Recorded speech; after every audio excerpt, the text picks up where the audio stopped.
Assalamualaikum warahmatullahi wabarakatuh. Di sini saya akan memperkenalkan diri, yaitu nama saya Susan Ajaria dengan NPM 18023 dari Prodi Pendidikan Akuntansi. Di sini saya akan menjelaskan tentang tanggung jawab sosial perusahaan. Itu A. Sejarah perkembangan Corporate Social Responsibility. Yang pertama, perkembangan awal konsepsi CSR di era tahun 1950 sampai 1960-an, yaitu sebenarnya jika diperhatikan di dalam sejumlah literatur tidak ada yang dapat memastikan kapan mulainya dikenalnya atau munculnya CSR ini. Namun di dalam banyak literatur yang sepakat bahwa karya Howard Bowen yang berjudul Social Responsibilities of the Businessman yang terbit pada tahun 1953 merupakan tonggak sejarah CSR modern. Pada saat Bowen menulis buku ini, terdapat dua hal yang kiranya perlu diperhatikan mengenai CSR pada saat itu. Yang pertama, Bowen menulis buku tersebut pada saat dunia bisnis belum mengenal bentuk perusahaan korporasi. Yang kedua, judul buku Bowen pada saat itu masih menyirat bias gender atau hanya menyebutkan businessman bukan businesswoman. Karena pada saat itu pelaku bisnis di Amerika masih didominasi oleh laki-laki. Walaupun judul dan isi buku Bowen ini masih bias gender, namun Universitas Sumatera Utara sejak penerbitan buku Bowen ini memberikan pengaruh yang besar terhadap buku-buku CSR yang terbit sesudahnya, sehingga banyak yang sepakat untuk menyebut Bowen sebagai bapak CSR.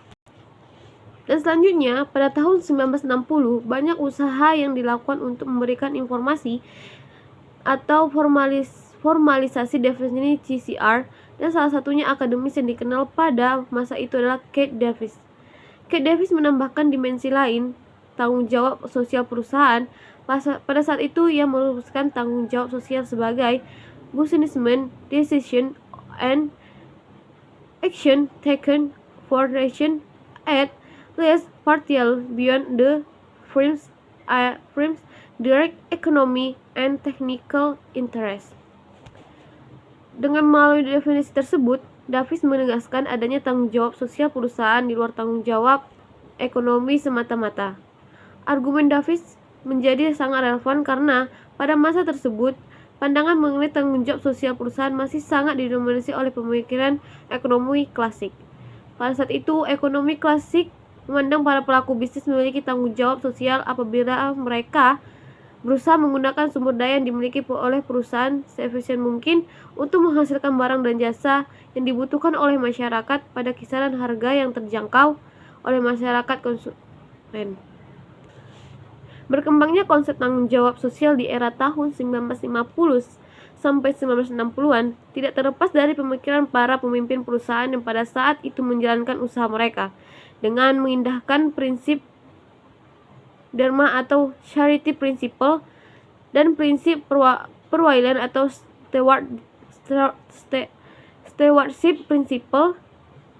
Prinsip Dharma yang dimaksud ini adalah para pelaku bisnis telah melakukan berbagai aktivitas pemberian dharma atau charity yang sebagian besar berasal dari kesadaran pribadi kepemimpinan perusahaan untuk berbuat sesuatu kepada masyarakat.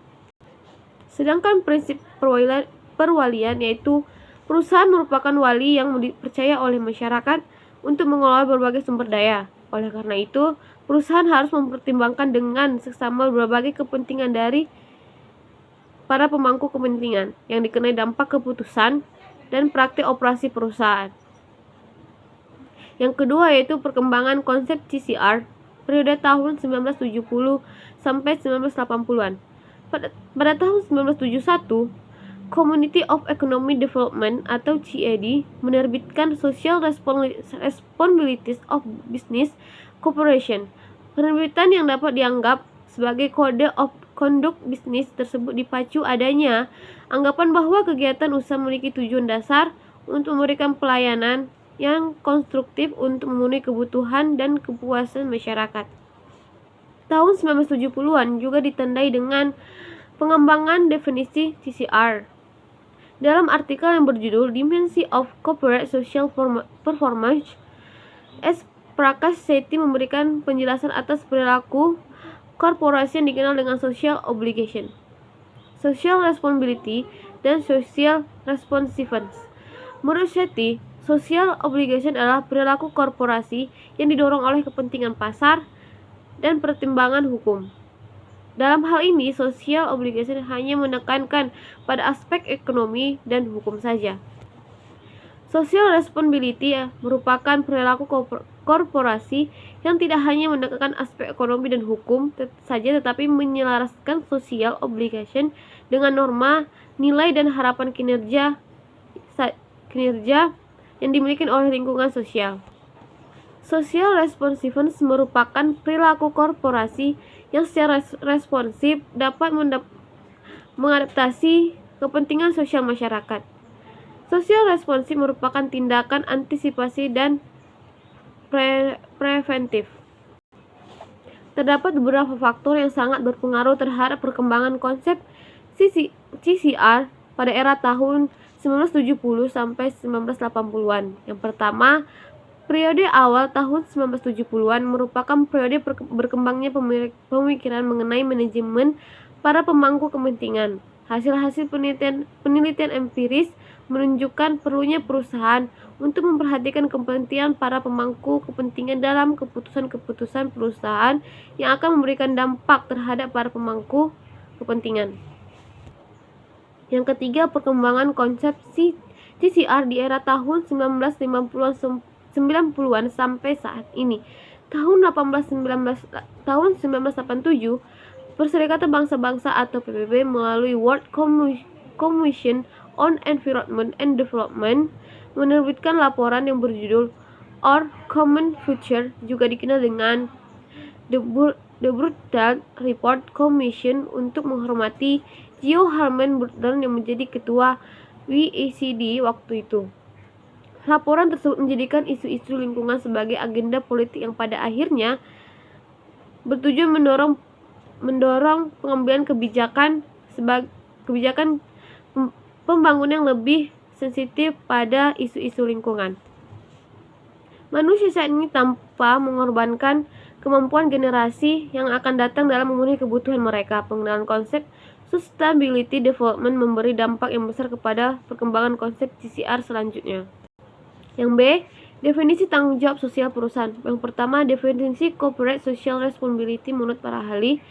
Definisi CCR menurut Edi Soeharto adalah kepedulian perusahaan yang menyisihkan sebagian keuntungan atau profit bagi kepentingan pembangunan manusia dan lingkungan secara berkelanjutan berdasarkan prosedur yang tepat dan profesional.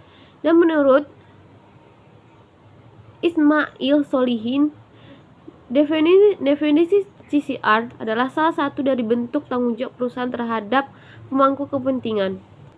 Dari berbagai definisi CCR yang beragam diungkapkan oleh para ilmuwan tersebut di atas, maka penelitian konsep yang perlu dipahami tentang CCR ini yakni CCR menawarkan sebuah kesamaan dalam bentuk keseimbangan antara perhatian terhadap aspek ekonomis dan perhatian terhadap aspek sosial serta lingkungan. Yang kedua, konsep tanggung jawab dalam makna responsibility.